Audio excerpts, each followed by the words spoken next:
We found this little boat at Target for $15 and thought it would be fun to drive in our pool. After all, the pool doesn't get much use in the winter, but we still have to keep it clean.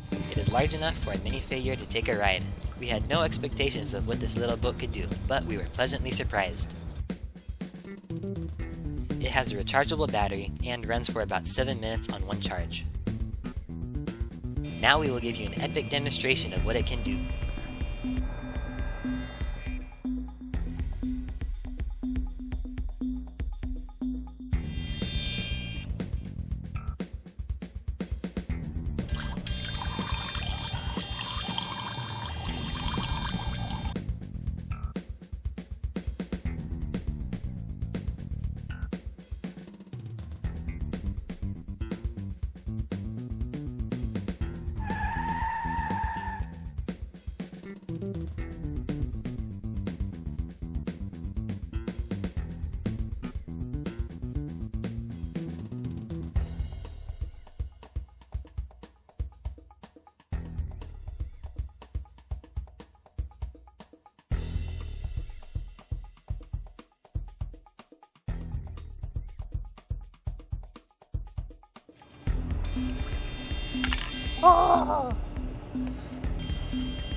We've had this boat for 2 months now, and it has not spontaneously combusted yet, so we give it 7 sandwiches on the Cinco de Go Approval meter.